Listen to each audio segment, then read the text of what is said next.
ওর এই দাগটা কি প্রতি মাসে একই সময় আসে, একই দিনে আসে? কোনো নির্দিষ্ট দিন আছে বা সময় আছে? ও তো সব মাসেই একদিন করে রাতে আসে। আজ রাতে ও আবার আসবে। তো সৃজিতার ঘুম আর কখনো ভাঙতো না। Welcome to the dark place. আজকের এই ভিডিওতে তোমাদের সবাইকে স্বাগত। আশা করি তোমরা সবাই ভালো আছো, সুস্থ আছো। ঘটনাটি পুরোটা শুনবে, ভালো লাগলে লাইক করবে ও কমেন্ট করে জানাবে। আর এরকম আরও সত্যি অলৌকিক বা ভৌতিক ঘটনা বা কোনো জায়গার অজানা কিছু ভয়াবহ ইতিহাস বা নানান আরবান লেজেন্ডসের ব্যাপারে শুনতে হলে সাবস্ক্রাইব করে আমার পাশে থাকবে। আমি আগেও তোমাদের সাথে শেয়ার করেছি যে আমি আর একটা চ্যানেলও খুলেছি, শ্বেতা কোলে ভ্লগস। তোমরা যারা এখনও এই চ্যানেলটা ফলো করোনি, প্লিজ গিয়ে দেখতে পারো, আশা করি ভালো লাগবে। ওখানে আমি অনেক ধরনের ভিডিও আপলোড করি, যেমন ইনস্ট্রুমেন্টস বাজানোর ভিডিও, আনবক্সিং ভিডিও, ডেইলি ভ্লগিংস ইত্যাদি ইত্যাদি। প্লিজ পাশে থেকো, সাপোর্ট করো। আজ আমি যে ঘটনাটা বলবো সেটা এমনই একটা জিনিসকে ঘিরে, যেটা আমরা দৈনন্দিন জীবনে রাস্তায় বেরোলেই মাঝে মধ্যেই দেখে থাকি, কিন্তু অত গুরুত্ব দিই না। তবে একটু অসাবধান হলেই যে এত বড় বিপদ ঘটতে পারে, এটা জানার পর আশা করি সবাই একটু সতর্ক হয়ে যাবে। আমরা কেউ ভাবতেই পারবো না কোনো দিন যে এই সব জিনিসের জন্য আমাদের জীবনে এত বড় ক্ষতি হয়ে যেতে পারে, এত বড় বিপদের মুখে আমরা পড়তে পারি বা আমাদের পরিবার পড়তে পারে। ঘটনাটা খুবই রোমাঞ্চকর, খুবই অদ্ভুত, অস্বাভাবিক একটা ঘটনা। শুনলেই গায়ে শিহরণ দেবে। এরকম ঘটনা আমরা কমই শুনে থাকি। প্রথমে তো বুঝতেই পারবে না যে হচ্ছেটা কি, কেন হচ্ছে। আমি যখন পড়ছিলাম আমার গায়ে কাঁটা দিচ্ছিল আর মাথায় হাজারো প্রশ্ন আসছিল। সত্যি বলতে গোয়েন্দা গল্পের মতোই তদন্ত করছিলাম যে কেন হচ্ছে এরকম, কি কারণে, কি থেকে। কিন্তু বিশ্বাস করো, কোনো উত্তরই পাচ্ছিলাম না। যাদের সাথে ঘটছিল এই ভয়ঙ্কর ঘটনাটা, তারাও যদি আগে থাকতে টের পেত, তাহলে হয়তো এত বড় দুর্ঘটনাটা ঘটতো না। তোমরাও শেষ অবধি শুনবে, তাহলে বুঝতে পারবে ঘটনাটা কতটা মর্মান্তিক আর এই ঘটনার কারণটা কতটা ভয়ঙ্কর। চলো তাহলে শুরু করা যাক। ঘটনাটা লিখেছেন এক মহিলা, তার বন্ধুর মেয়ের সাথে ঘটা মর্মান্তিক ভয়াবহ এই ঘটনা। কিছু ব্যক্তিগত কারণের জন্য নামগুলো বদলে দেওয়া হয়েছে। ধরে নিলাম সেই মহিলা যিনি লিখেছেন তার নাম রাশি, তার বন্ধুর নাম শিপ্রা এবং মেয়ের নাম সৃজিতা। ঠিক যেভাবে রাশি লিখেছেন আমি সেইভাবেই পড়ে শোনাচ্ছি। রাশি লিখছেন, তা বছর 5 আগের কথা। আমার জীবনে প্রথম এবং আশা করি শেষ দেখা অস্বাভাবিক এক ভয়ঙ্কর ঘটনা এটা, যার শেষটা শুনলে গায়ে কাঁটা দেবে, চোখে জল আসবে। মানে এমনই এক ঘটনা যেটা বুঝে উঠতে উঠতেই যা শেষ হওয়ার তা হয়ে গেছিল। হদিশই পাচ্ছিলাম না যে আসলেই কি ঘটতে চলেছে। আচ্ছা, এবার বলি, এই ঘটনাটা ঘটেছে আমার খুব কাছের, আমার প্রিয় বান্ধবীর পরিবারের সাথে। আমরা সেই কলেজ লাইফের বন্ধু। আমাদের জীবনে যত ঝড়ঝাপটাই এসেছে, যত ভালো মন্দই হয়েছে, সব একে অপরের সাথে শেয়ার করেছি। সব সময় একসাথে মোকাবিলা করেছি, একে অপরের পাশে থেকেছি। আমাদের দুজনেরই প্রচুর মিল। দেখাশোনা করে বিয়ে হয়েছে, তবুও একে অপরের শ্বশুরবাড়ি একই পাড়াতে, কটা বাড়ি ফেলেই। তারপর দুজনেরই মেয়ে, শিপ্রারও একটা মেয়ে, আমারও একটা মেয়ে। শিপ্রার মেয়ে আমার মেয়ের থেকে ওই 2 বছরের বড়। যে সময়ের কথা বলছি তখন শিপ্রার মেয়ে ক্লাস 3-তে পড়ে আর আমার মেয়ে 1-এ। আমরা প্রায় সময়ই একে অপরের বাড়ি যেতাম। ওর মেয়ে আর আমার মেয়ে খুব ভালো বন্ধু হয়ে গেছিল, আমাদের মতোই একে অপরের সাথে খেলতো আর আমরা জমিয়ে আড্ডা দিতাম। এক সপ্তাহ ও আমার বাড়ি আসতো আর এক সপ্তাহ আমি ওর বাড়ি যেতাম। এরকম আমাদের প্রতি রবিবার বাঁধা ছিল। আবার কখনো একসাথে ঘুরতেও যেতাম আমরা এদিক ওদিক। এরকমই এক রবিবার সকালে শিপ্রা আমাকে কল করে জানায় যে ওর মেয়ের হঠাৎ খুব শরীর খারাপ হয়েছে, আজ ওরা আর আসতে পারবে না আমাদের বাড়ি। তাই আমি ওই বিকেলের দিকে আমার মেয়েকে নিয়ে ওদের বাড়ি গেলাম। গিয়ে দেখলাম ওর মেয়ের জ্বর, গায়ে চাদর দেওয়া, শুয়ে শুয়ে বিছানায় কার্টুন দেখছে। সৃজিতার পাশে গিয়ে বসে মাথায় হাত বুলিয়ে দিলাম। বেচারা রবিবার কত মজা করে, খেলাধুলা করে, আর আজই এরকম শরীর খারাপ হলো। আমার মেয়েও গিয়ে বসলো সৃজিতার পাশে। বন্ধুকে দেখে সৃজিতা মুখে এবার একটু হাসি ফুটল, একটু উঠে বসলো। শিপ্রা চা বিস্কিট নিয়ে এলো আমাদের জন্য। আমরা দুজন চা খেতে খেতে এই সবই আলোচনা করছিলাম যে হঠাৎ জ্বর হয়ে গেল, এখন ওয়েদার চেঞ্জের জন্যই হচ্ছে এইসব। আর ওদিকে বিছানায় সৃজিতা আর আমার মেয়ে অলিভিয়া দুজনে কার্টুন দেখছে আর হাসাহাসি করছে। হঠাৎ অলিভিয়া ওদিক থেকে বলে উঠল, এ মা, তোর এরকম কেন হয়েছে গায়ে? আমি আর শিপ্রা এই কথাটা শুনে ওই দিকে তাকালাম। দেখি অলিভিয়া সৃজিতার হাতের দিকে দেখছে ভালো করে। আমরা দুজন তাড়াতাড়ি গেলাম ওদের কাছে। গিয়ে দেখি সৃজিতার হাতের তালুর উল্টো দিকে, মানে হাতের উপরের দিকে একটা লাল বড় দাগ, গোল মতো। শিপ্রা ওর মেয়ের হাতটা ধরে বলল, এ মা, এটা কখন হলো? কি হলো এটা সোনা? সকাল থেকে তো ছিল না এরকম। ব্যথা আছে নাকি বাবা? সৃজিতা ভালো করে নিজের হাতটা দেখে বলল, ও জানে না কখন হয়েছে, কিন্তু ব্যথা তো নেই। দাগটা দেখে মনে হচ্ছে যে কোথাও যেন ছ্যাঁকা খেয়েছে কিছু গরম কিছুতে, তাই ওরকম দাগ হয়েছে। কিন্তু তাহলে তো ব্যথা থাকতো বা জ্বালা করতো, আর ওইটুকু বাচ্চা কোথায় ছ্যাঁকা খাবে? ঘরের মধ্যেই তো আছে, আর তার উপর ওর ব্যথাও নেই। শিপ্রা তো ঘাবড়ে গেছিল। আমিও ঠিক বুঝে উঠতে পারছিলাম না যে কি ওইটা। একদিকে জ্বর, আবার হাতে এইটা, কিছু র্যাশ বেরোচ্ছে না তো, খারাপ কিছু না তো?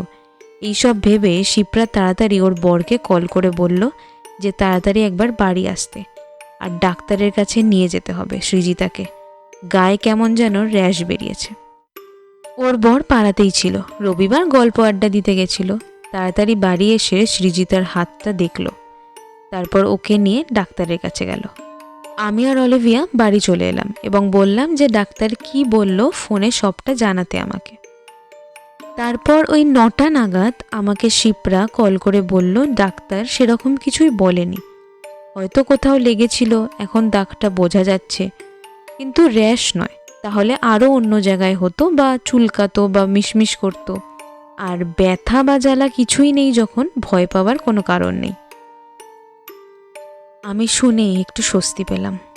তারপর 1-2 দিনের মধ্যে ওর জ্বরও কমে গেল, আবার সব ঠিকও হয়ে গেল, আর ওই দাগও মিলিয়ে গেছিল। যাই হোক, এরকমভাবে মোটামুটি অনেক দিন কেটে গেল। তারপর আবার একদিন রাত তখন 11টা হবে, আমাকে শিপ্রা কল করে খুব উত্তেজিত হয়ে বলল, ওই হ্যালো, শোন না, আমার মেয়ের হাতে আবার ওই দাগটা হয়েছে জানিস, লাল হয়ে গোল হয়ে আছে, আর আগের থেকে একটু বড় হয়েছে, কিন্তু জ্বর আসেনি, একটু আগেই দেখলাম। কি করি বলতো? কাল সকালেই ওকে ডাক্তারের কাছে নিয়ে যাব জানিস, স্কুলে পাঠাবো না। কি হচ্ছে বলতো, বুঝতেই পারছি না কিছু। এইসব শুনে আমি ওকে চিন্তা করতে বারণ করলাম বটে, কিন্তু শুনে খুবই অবাক হলাম যে এটা কি হচ্ছে, কেন হচ্ছে, শুধু মুধু ওরম দাগ কেন হচ্ছে, তাও আবার সেম জায়গায়, ওই হাতের তালুর উল্টো দিকেই, আবার নাকি আগের থেকে একটু বড় হয়েছে দাগটা। আর এবার তো জ্বরও নেই, কিন্তু বলছে খুব গা হাত পা ব্যথা। কি হচ্ছে কিছু মাথায় ঢুকলো না। পরের দিন আমি মেয়েকে স্কুলে পাঠিয়েই আবার শিপ্রাকে একবার কল করলাম যে যদি ডাক্তারের কাছে নিয়ে যায় আমিও যাব। কিন্তু তারপর যা শুনলাম তাতে খানিক অবাকই হলাম। সেই দাগ নাকি সকালের পর আর দেখা যাচ্ছে না, মিলিয়ে গেছে। কাল সারা রাত ছিল, শোয়ার আগে ওরা দেখেছে, কিন্তু সকালে উঠে শিপ্রা দেখে সেই দাগ আর নেই হাতে। তবুও একবার ডাক্তারের কাছে নিয়ে যাওয়া হলো যে কেন হচ্ছে, সেই দাগ বারবার কেন আসছে, আগেও একবার হয়েছিল এখন আবার। তবে ডাক্তারও সেরকম কিছু বলতে পারলো না যে এক্স্যাক্ট কেন হচ্ছে, কেন দেখা যাচ্ছে বারবার। এরকম করে আরও 3 মাস কেটে গেল, আর ওই 3 মাসে একবার করে সেই দাগ দেখা গেছে সৃজিতার হাতে, আর প্রতিবার দাগটা একটু করে বড় হয়েছে। ওকে বড় বড় হসপিটালেও নিয়ে যাওয়া হয়েছে, কিন্তু কিছুই ধরা পড়ছে না। আর অদ্ভুতভাবে দাগটা ওই পার্টিকুলার একদিনই থাকে প্রতি মাসে, তারপর মিলিয়ে যায়। এরকম করে আরও কিছু মাস কেটে গেল। নভেম্বর মাসের প্রথম দিকে সেইবার কালী পুজো পড়েছিল। প্রতি কালী পুজোতেই আমি, মেয়ে, বর শিপ্রাদের বাড়ি যাই। ওদের আরও আত্মীয়রাও আসে, একসাথে বাজি ফাটানো হয়, রাতে খাওয়া দাওয়া হয়। এবারেও কালী পুজোর দিন সকালে আমরা চলে গেলাম ওদের বাড়ি। কিন্তু এবার আর বাকি আত্মীয়রা আসবে না, কারণ ওদের মন মেজাজও ঠিক নেই। মাঝে মাঝে এই মেয়েটার ওরকম হচ্ছে, তাই শুধু দাদু দিদাকেই ডেকেছে। গিয়ে দেখি শিপ্রা ওর বর আলো লাগাচ্ছে আর সৃজিতা বসে খাচ্ছে। আমরাও গিয়ে ওদের হাতে হাতে সাহায্য করলাম, আর ওদিকে সৃজিতা আর অলিভিয়া খেলছিল ঘরে। আমাদের তখন ওই একটা জিনিস নিয়েই আলোচনা চলছে যে সৃজিতার এরকম প্রতি মাসে এটা কি হয়, কেন হয়, একটা মাসও বাদ যায় না, আর অদ্ভুতভাবে একদিনের বেশি থাকেও না দাগটা। আর সব থেকে বড় অদ্ভুত ব্যাপার হচ্ছে, যখনই দাগটা হয় তখনই ওর কোনো না কোনোভাবে শরীরটা খারাপ হয়। নয় জ্বর, নয় গা হাত পা ব্যথা, নয় পেট ব্যথা, কিছু না কিছু একটা হবেই কম বেশি। কিন্তু টেস্ট রিপোর্ট সব নর্মাল, ডাক্তাররাও সেরকম কিছু ধরতেই পারছে না। চিন্তা তো হবেই না, একবার দুবার হলো ঠিক আছে, প্রতি মাসে এটা হচ্ছে একবার করে, একদিনে হচ্ছে আবার মিলিয়ে যাচ্ছে। এ তো ভারী অস্বাভাবিক ব্যাপার। যাই হোক, সেদিন সৃজিতার দিদা দাদুও এসেছিল, তাই ওদের সামনে আর এই নিয়ে বেশি আলোচনা করিনি, বেকার চিন্তা করবে বয়স্ক মানুষ। তারপর ভালোই গল্পগুজব হচ্ছিল। দিদা জিজ্ঞেস করলো, আচ্ছা এবার কখন পড়েছে অমাবস্যা, কখন ছাড়বে? শুনছিলাম অনেকেই কালো পুজো করবে নাকি। আমি বললাম, হ্যাঁ মাসিমা, ওই তো আজ দুপুরে 3:50 না 3:52 থেকে শুরু হচ্ছে, কাল বিকেল ওই 6:30 পর্যন্ত থাকছে। এবার তো প্রায় অনেকেই কালও করবে পুজো, 2 দিন ধরে আছে, কারণ আজ পড়তে পড়তেই তো বিকেল হয়ে যাচ্ছে, আবার কাল বিকেল অবধি। তারপর সবাই মিলে খেতে বসলাম ডাইনিংয়ে। শিপ্রা নিজে হাতেই সব রান্না করেছিল, নিরামিষ ভাত, ডাল, পোস্ত, ধোকলার তরকারি, চাটনি, দই। আমি দইটা নিয়ে গেছিলাম সবার জন্য। তা বেশ জমিয়েই খাওয়া দাওয়া হলো। খেয়ে দিয়ে উঠতে প্রায় 3:30 বেজে গেল। ওদের খুব সুন্দর একটা ব্যালকনি আছে, বেশ অনেকটা বড়। সবাই মিলে তারপর ওখানেই গিয়ে বসলাম। বেশ ফুরফুরে হাওয়া দিচ্ছিল, আর বসে বাইরেটা দেখতে বেশ লাগছিল। কালী পুজোর সময় চারদিক এত আলো, এত বাজি ফাটে, এত সুন্দর সাজানো, ওই সব দেখলেই তো মন ভরে যায়। ব্যালকনিতে বসে ওইগুলোই দেখছিলাম, গল্প করছিলাম। হঠাৎই সৃজিতার দিদা চিল্লি উঠল, এ কি, এ কি, এটা কি করে হলো? কি কি রে দিদি ভাই, এটা কিসের দাগ? কোথাও চোট পেয়েছিস নাকি? ব্যথা আছে বাবা? আমরা তাড়াতাড়ি করে ওইদিকে দেখলাম, আবার সেই দাগ। সৃজিতার হাতে লাল হয়ে আছে, আগের থেকে বেশ বড়। আমরা দেখে তো অবাক হয়ে গেলাম। শিপ্রা তাড়াতাড়ি করে ওর হাতটা ধরে দেখলো, এ কি, সকালেও তো ছিল না, কেন দুপুরেও তো দেখিনি, একটু আগেই তো খাবার সময় ছিল না, হঠাৎ আবার এটা কি করে হলো? এই মাসে, হ্যাঁ এই মাসে এখনো অবধি হয়নি, আজ হলো। আগের থেকে বেশ বেড়েছে কিন্তু। সবাই আমরা তাড়াতাড়ি করে ঘরে নিয়ে এলাম ওকে। ওর দিদা দাদু তো খুবই ঘাবড়ে গেছে, কারণ ওদের কাছে তো পুরো ব্যাপারটাই প্রথমবার। তার উপর ওরম হঠাৎ অত বড় লাল দাগ, ভয় তো পাবেই। ঠিক তারপরেই সৃজিতা দৌড়ে বাথরুমে ছুটে গেল। আমি আর শিপ্রাও ওর পেছন পেছন গেলাম। সৃজিতার বমি হলো, আবার শরীরটা খারাপ করছে। প্রতিবারের মতো এবারেও ঠিক দাগটা হওয়ার পরেই এরকম বমি শুরু হলো, শরীর খারাপ করলো। ওর চোখ মুখ দেখেই বোঝা যাচ্ছে যে ওর শরীরটা কতটা খারাপ করছে। একটু আগে অবধি যে বাচ্চাটা এত হাসছিল, খেলছিল, চনমনে ছিল, সে হঠাৎই দাগটা হওয়ার পর থেকেই কেমন যেন ঝিমিয়ে পড়ল, অসুস্থ হয়ে পড়ল। দিদা খুব অবাক হয়ে জিজ্ঞেস করলো, এইসব কি কি হচ্ছে? হঠাৎ তোর শরীর খারাপ করলো, এই দাগটা হলো, প্রতি মাসে একবার করে হয়? এসব কি বলছিস? কিছুই তো বুঝতে পারছি না, কিছুই তো জানি না আমরা। এক্ষুনি একবার ডাক্তারকে ফোন কর, বুঝলি? এটা কি প্রতি মাসেই একই দিনে হয়? কোনো নির্দিষ্ট দিন আছে নাকি একই সময় হয়? শিপ্রা দিদাকে একটু শান্ত হতে বলল। তারপর কিছু একটা ভেবে খুব উত্তেজিত হয়ে শিপ্রা তাড়াতাড়ি করে আগে দেখানো ডক্টরের প্রেসক্রিপশনসগুলো বের করলো। আমরা ঠিক বুঝতে পারলাম না যে ও করছেটা কি। তারপর প্রেসক্রিপশনগুলো ভালো করে ঘাঁটলো। আমি ওকে জিজ্ঞেস করলাম যে কি করছে, কিছু কি খুঁজছে, কোনো ওষুধের নাম বা কিছু? ও প্রেসক্রিপশনগুলো দেখতে দেখতেই বলল, না না না না, এটা আমার মাথায় কেন আসেনি। মা বলল না যে ওর এই দাগটা কি প্রতি মাসে একই সময় আসে, একই দিনে আসে, কোনো নির্দিষ্ট দিন আছে বা সময় আছে।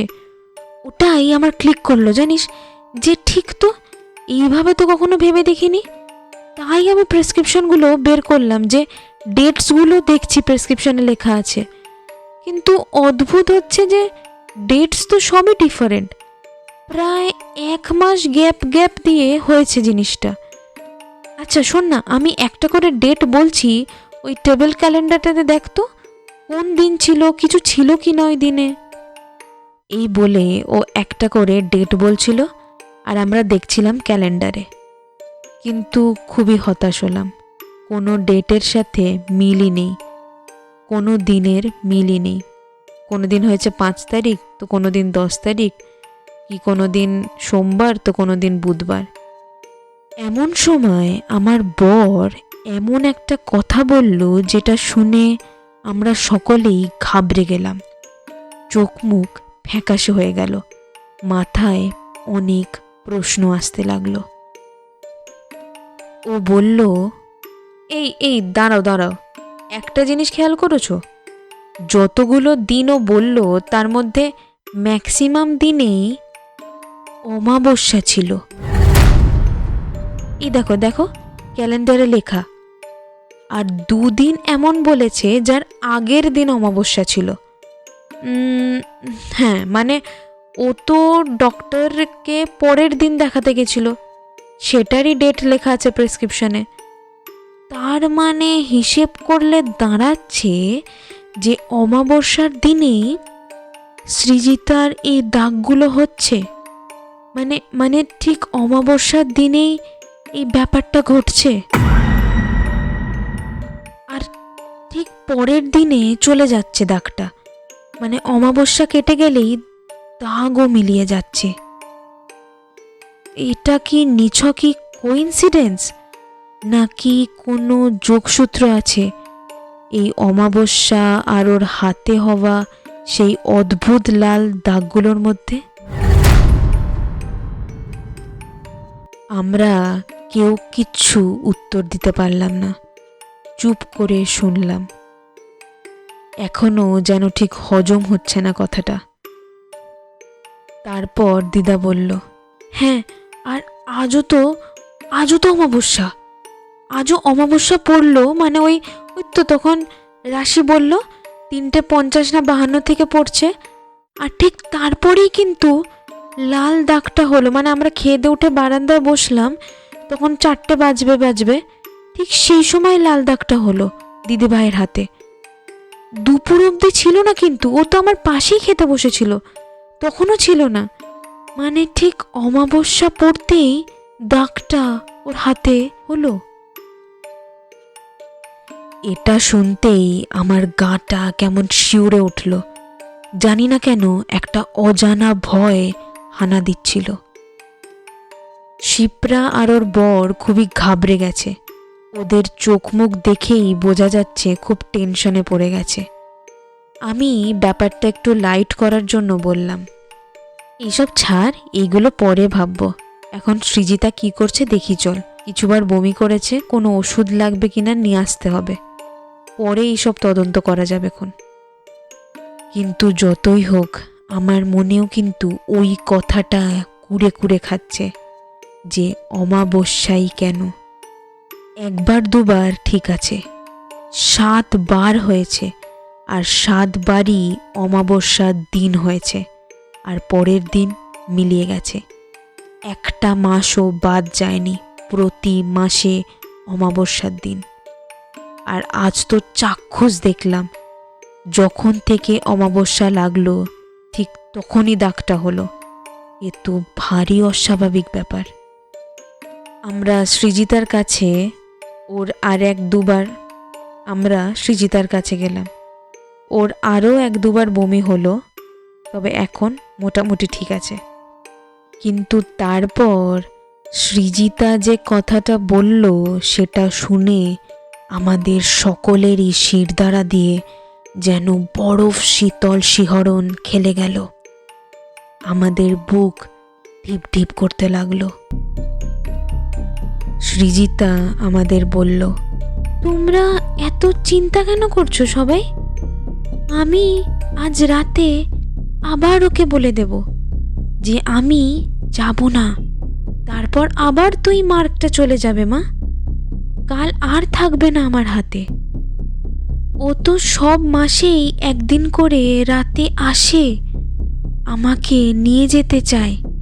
আমি না করে দিই, তারপরে ও চলে যায়, আমাকে নিয়ে যেতে পারে না। আজ রাতে ও আবার আসবে, আমাকে নিয়ে যেতে পারবে না তো মা? আমি তো না করে দেব, চিন্তা করো না, কাল এই দাগটা চলে যাবে, আর থাকবে না, আবার পরের মাসে আসবে, তখন আমি আবার না করে দেব।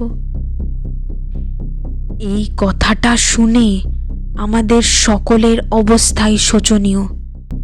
কিভাবে যে রিয়াক্ট করব বুঝে উঠতে পারছিলাম না। বড় বড় চোখে তাকিয়েছিলাম ওর দিকে। 5-7 মিনিট সবাই চুপ। ঘরটাকে যেন এক অস্বস্তিকর নিস্তব্ধতা গ্রাস করেছিল। তারপর সৃজিতা কাঁপা কাঁপা গলায় জিজ্ঞেস করলো যে ও কার কথা বলছে, কে আসে ওকে নিয়ে যেতে প্রতি মাসে রাতের বেলা, কখন আসে, কেমন দেখতে তাকে, আর এই দাগ কি সেই করে, কোথায় নিয়ে যেতে চায় তাকে।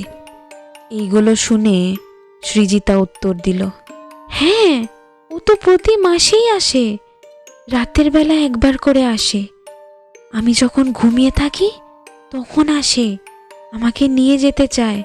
আমি তো স্বপ্নে দেখি ওকে, কিন্তু ও যখনই চলে যায় আমাকে নিয়ে যেতে পারে না, তারপরের দিন দেখি আমার দাগ ঠিক হয়ে গেছে, আবার পরের মাসে আসে, আবার আমাকে নিয়ে যেতে চায়। এরকম তো অনেকবারই হয়েছে। এইসব শুনে আমাদের গা হাত পা ঠান্ডা হয়ে যাচ্ছিল। কি করব না করব কিচ্ছু বুঝে উঠতে পারছিলাম না, কিন্তু এইটুকু বুঝতে পারছিলাম যে খুব বড় বিপদ ঘটতে চলেছে, খুব বড় অশনি সংকেত পাচ্ছিলাম আমরা। তারপর দিদা আমাদের বলল যে এটা কোনো ডাক্তার বুদ্ধি বা সায়েন্স ঠিক করতে পারবে না, এটা হয়তো অন্যই কিছু হচ্ছে, অশুভ কিছু, নেগেটিভ কিছু ঘটছে। আমরাও দিদার কথাতে সায় দিলাম। যতই অবিশ্বাস করি, কিন্তু চোখের সামনে যা হচ্ছে আর নিজের কানে যা শুনছি তা কি করে অবিশ্বাস করি। সৃজিতা ওইটুকু মেয়ে কি মিথ্যে বলবে, বানিয়ে বলবে? তা তো না। আরও প্রতি মাসে আসে সেটাও বলছে। তারপর দিদার কথা অনুযায়ী আমরা সকলে মিলে পরের দিনই তাড়াহুড়ো করে তারাপীঠে গেলাম। তারাপীঠের এক বাবা আমাদের চেনাশোনা ছিল, প্রায় সময় ওখানে গিয়ে আমরা তার কাছে পুজো দিতাম। আমরা আগে থেকেই ওনাকে ফোন করে রেখেছিলাম যে পরের দিন যাব। তারপর গিয়ে তাকে সবটা বললাম। তিনি শুনে কিছুক্ষণ চোখ বন্ধ করে কিছু একটা ভাবলো। তারপর সৃজিতাকে জিজ্ঞেস করলো যে ও সেই ব্যক্তিকে দেখেছে কিনা, কেমন দেখতে তাকে। সৃজিতা যা বর্ণনা দিল তাতে আমাদের বুক শুকিয়ে গেছিল। ও বলল যে ওর স্বপ্নে আসে প্রতি মাসে রাতে, তার চোখ মুখ বা শরীর কিছুই সে ভালো করে দেখেনি। বিশাল লম্বা কালো এক ছায়ামূর্তি, আর পিছনে বড় দুটো ডানার মতো কিছু আছে, কিন্তু এতটাই আবছা, এতটাই অস্পষ্ট যে ও কিছু বুঝতে পারে না যে ওটা ডানা বা কিছু। সে দেখে যে সেই বড় লম্বা ছায়ামূর্তি সৃজিতার কাছে আসে, তাকে নিয়ে যেতে চায় হাত ধরে, কিন্তু সৃজিতা না করে দেওয়াতে সে আবার চলে যায়। পুরোটা শুনে সেই বাবা আমাদের বলল যে খুব বড় বিপদ ঘটতে পারত, অনেক বড় বিপদ ঘটতে ঘটতে বেঁচে গেছি আমরা, আর বেশি দেরি হলে হয়তো সৃজিতার ঘুম আর কখনো ভাঙতো না। ওই স্বপ্নেই হয়তো সত্যি সৃজিতা চলে যেত আমাদের ছেড়ে। হ্যাঁ, এত বড় বিপদের মধ্যে পড়েছিলাম আমরা, এত বড় মর্মান্তিক দুর্ঘটনা ঘটে যেতে পারত। তারপর বাবা কিছু পুজো আচ্ছা করলো, কিছু ফুল দিল এবং বাড়িতে একটা হোম যজ্ঞ করবার জন্য আয়োজন করতে বলল। তারপর যত তাড়াতাড়ি সম্ভব আমরা ভালো দিনক্ষণ দেখে একটা হোম করলাম বাড়িতে। জানি শুনতে খুব আজগুবি লাগছে, অদ্ভুত লাগছে যে স্বপ্নে ছায়ামূর্তি আসছে, তার নাকি আবার ডানা আছে, সে নিয়ে যেতে চাইছে, প্রতি মাসে দাগ হচ্ছে হাতে, আবার বাবা তাবিজ দিচ্ছে, পুজো করছে। জানি এগুলো শুনতে অবিশ্বাস্য লাগে, অদ্ভুত লাগে, কিন্তু যেটা আমার নিজের চোখে দেখা, নিজে এক্সপিরিয়েন্স করা, সেটা আমি কি করে না বিশ্বাস করি বলুন। আমিও খুব একটা বিশ্বাস করতাম না এইসবে, কিন্তু নিজের চাক্ষুষ প্রমাণের পর এখন আর না বিশ্বাস করার সাহস দেখাই না। আচ্ছা, এবার আপনাদের বলি যে আসলে ঘটনাটা কি হচ্ছিল। বাবা আমাদের যেটুকু বলল যে সৃজিতা নাকি ভুল করে কখনো রাস্তায় চলতে গিয়ে এমন কিছুতে পা দিয়ে ফেলেছিল যেটা ওর দেওয়া উচিত হয়নি। কোনো লেবু লঙ্কা বা কোনো পুজো করা পুতুল বা কোনো ফুল, কোনো লাল কাপড়, এই জাতীয় কিছুতে পা দিয়ে ফেলেছিল নিজের অজান্তেই, এবং সেখান থেকেই ওর উপরে এই নেগেটিভ এনার্জির প্রকোপ শুরু হয়েছিল। এই অশুভ শক্তি সেই লাল কাপড় বা লাল লেবু লঙ্কা বা কিছুতে আবদ্ধ ছিল। যখনই কেউ সেটাতে পা দেবে বা স্পর্শ করবে, তার উপর সেই অশুভ শক্তির প্রকোপ শুরু হয়ে যাবে। এটা নাকি অনেকে জেনে বুঝে পুজো করে ফেলে রাখে রাস্তায়। হয়তো কারোর শরীর খারাপ চলছে বাড়িতে, বা কারোর খারাপ কিছু হচ্ছে, বা টাকা পয়সার অভাব বা কিছু, তারা নাকি এইসব কালা জাদু বা তন্ত্রমন্ত্র করে এইসব লাল কাপড়, লেবু রাস্তায় ফেলে রাখে। সেটা যদি কেউ মারায় বা পাড়িয়ে যায় বা কেউ স্পর্শ করে, তাহলে নাকি সেই পরিবারের যে অমঙ্গল চলছে, টাকা পয়সার প্রবলেম চলছে, কারো শরীর খারাপ হচ্ছে, সেই সব জিনিস নাকি সেই ব্যক্তির কাছে চলে যাবে যে সেই জিনিসটাকে স্পর্শ করবে। হ্যাঁ, এটা আমি আগেও শুনেছি যে রাস্তায় লেবু লঙ্কা পড়ে থাকলে সেটাকে ডিঙোতে নেই বা পাড়াতে নেই, বা কোনো লাল কাপড় বা পুতুল কিছু পরে থাকলে সেটাকে পাড়াতে নেই বা স্পর্শ করতে নেই। তাতে নাকি খারাপ হয়, কিন্তু এটার পিছনে যে এরকম ভয়ঙ্কর সত্য আছে সেটা আমার জানা ছিল না। মানুষ নিজেদের স্বার্থে কতটা নিচে নামতে পারে, কতটা ভয়ঙ্কর হতে পারে তার প্রমাণ পাচ্ছি। বেচারা ওই বাচ্চা মেয়েটা হয়তো ভুল করে কখনো এমন কিছু জিনিসে পা দিয়েছিল যেটা আগে থেকেই মন্ত্রপুত ছিল, এবং তারপরই ওর জীবনে এই ভয়াবহ দিন শুরু হয়েছিল। এবং আস্তে আস্তে ওর নিজের অজান্তেই এবং আমাদের অজান্তেই ও নিজের শেষ দিনের দিকে এগিয়ে যাচ্ছিল। ওইটুকু বাচ্চা অকালে প্রাণ হারাতো কিছু মানুষের লোভের জন্য, কিছু মানুষের অসৎ চাওয়ার জন্য। আর ওই যে ওর স্বপ্নে দেখতো সেটা সেই অশুভ শক্তি ওকে নিয়ে যেতে চাইতো। সেই দাগও সেই অশুভ শক্তিরই একটা সংকেত। যাই হোক, আমি এটা যতই বলবো জানি অনেকেই বিশ্বাস করতে পারবেন না, কারণ ব্যাপারটা সত্যি খুব অবিশ্বাস্যকর, সত্যি খুব অদ্ভুত, কিন্তু আমি নিজের চোখে দেখেছি তাই আমি এইভাবে বলছি, এতটা জোর দিয়ে বলছি। এবং আপনাদেরকেও অনুরোধ করছি যে আপনারা কখনো রাস্তায় এমন কিছু পড়ে থাকলে প্লিজ সেটাকে স্পর্শ করবেন না, কারণ আপনার অজান্তেই আপনি নিজের উপর অনেক বড় বিপদ ডেকে আনবেন। আমরা যদি ঠিক সময় সেই বাবার কাছে না নিয়ে যেতাম তাহলে হয়তো আমাদের জীবনে এক ঘোর অন্ধকার নেমে আসতো, একটা বড় দুর্ঘটনা ঘটে যেত। আমরা হয়তো সৃজিতাকে হারিয়ে ফেলতাম। ভাবলেও চোখে জল আসে, এখনো গায়ে কাঁটা দেয়। যাই হোক, খুব অদ্ভুতভাবে সেই পুজো, সেই তাবিজ পড়ার পর, পুজো আচ্ছার পর, হোমযজ্ঞ করার পর একবারের জন্যেও কোনো দিন আজ অবধি আর সৃজিতার হাতে সেই দাগ দেখা যায়নি। প্রতি মাসে সেই দাগ দেখতে পাওয়ার, তার সাথে শরীর খারাপ হওয়া, সেটা আর হয় না। এবং রাতে স্বপ্নে সেই ভয়াবহ ছায়ামূর্তিও আর তাকে নিয়ে যেতে আসে না। এইসব পুজো আচ্ছার পরও আমরা বেশ কিছু মাস ভয়তে ছিলাম, আতঙ্কে ছিলাম যে পাছে আবার সেই অশুভ শক্তি ওর উপর ভর করে, আবার সেই অশুভ শক্তি ওকে নিয়ে যেতে আসে। কিন্তু না, সেই বাবার কথা মতো পুজো আচ্ছার পর থেকে আর কিচ্ছু হয় না। আজ ওরা অনেক বড় হয়ে গেছে, উঁচু ক্লাসে উঠে গেছে। এখন বললে ওরা বিশ্বাসই করতে চায় না যে সত্যি ওদের সাথে এইসব ঘটেছিল। তাই তোমাদেরকে বারবার অনুরোধ করছি, প্লিজ এইগুলোকে একটু বিশ্বাস করো, একটু সতর্কে থেকো।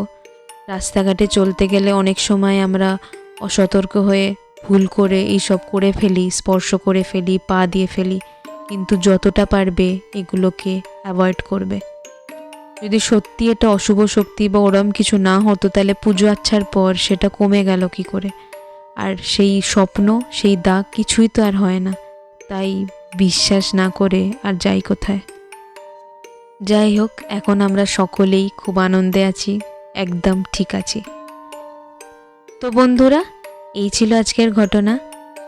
এই ঘটনাটা শুনে ঠিক তোমরা যতটা আশ্চর্য হয়েছ আমিও ততটাই হয়েছি। হ্যাঁ, আমিও এগুলো শুনেছি যে এইসব লেবু লঙ্কা বা পুতুলে স্পর্শ না করতে, না ডিঙিয়ে যেতে, কিন্তু এর কারণটা যে এত ভয়ঙ্কর সেটা আমারও জানা ছিল না। তোমরা যারা বিশ্বাস করো তারা তো ঠিক আছে, আর যারা অবিশ্বাস করো তারাও একটু সাবধানে থেকো। আমার এরকম আরও কিছু তন্ত্রমন্ত্র বা ব্ল্যাক ম্যাজিকের ঘটনা জানা আছে, আমি তোমাদের সাথে শেয়ার করব। আজ এই অবধি, দেখা হবে পরের ভিডিওতে।